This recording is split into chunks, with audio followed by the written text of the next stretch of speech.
में मिलने वाली है। पूरी इंफॉर्मेशन A to Z आपको डिटेल में यहाँ पे इंफॉर्मेशन प्रोवाइड होने वाली है, ठीक है। जैसे अब जीएसटी काउंसिल पे क्लिक करेंगे तो जीएसटी काउंसिल क्या है, ठीक है, ये पूरा जीएसटी काउंसिल का पूरा सेक्शन ओपन हो गया है।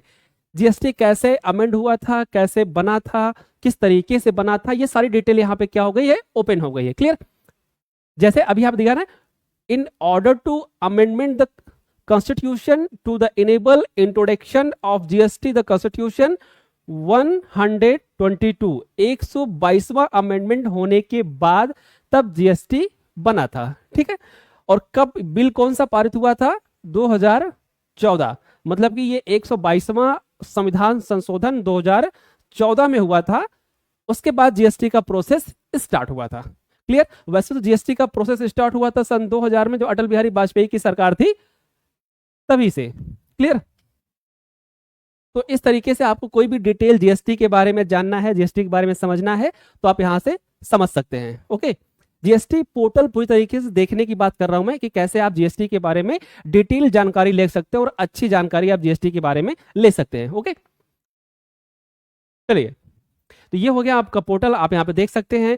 अगर हम जीएसटी काउंसिल की बात करें, जीएसटी मेंबर की बात करें, तो जीएसटी काउंसिल में पूरी तरीके से फाइनेंस मिनिस्टर ही होते हैं और कोई नहीं होता है। जीएसटी काउंसिल का काम क्या है, किस प्रोडक्ट पर रेट लगाना है, किस प्रोडक्ट पर रेट हटाना है, कितना रेट लगाना है, क्या रिप्लेस करना है, क्या रिप्लेस नहीं करना है, ये किसका काम है, जीएसटी काउंसिल का ये काम है, रेट लगाना और रेट हटाना। क्लियर। मतलब कि प्रोडक्ट की कैटेगरी को चेंज करना, कैटेगरी को हटाना, रेट लगाना, जीएसटी का रिफॉर्म करना, ये किसका काम भी है, ये काम है आपके जीएसटी काउंसिल का।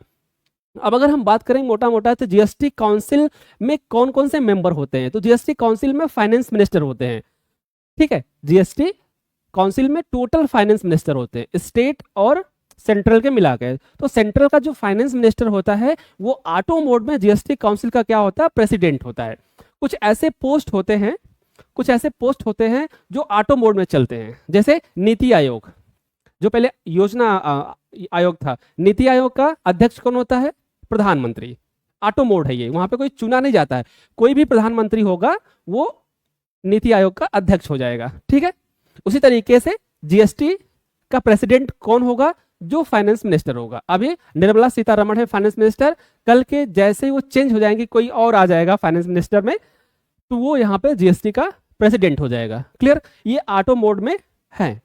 उसके बाद स्टेट के जितने भी फाइनेंस मिनिस्टर होते हैं या रेवेन्यू फाइनेंस के जितने भी मिनिस्टर होते हैं वो जीएसटी डिपार्टमेंट में मेंबर होते हैं। तो मिला जुला के अगर हम बात करें कि टोटल फाइनेंस मिनिस्ट्री ही कहाँ होती है, जीएसटी डिपार्टमेंट में होती है या जीएसटी काउंसिल में होती है। ओके।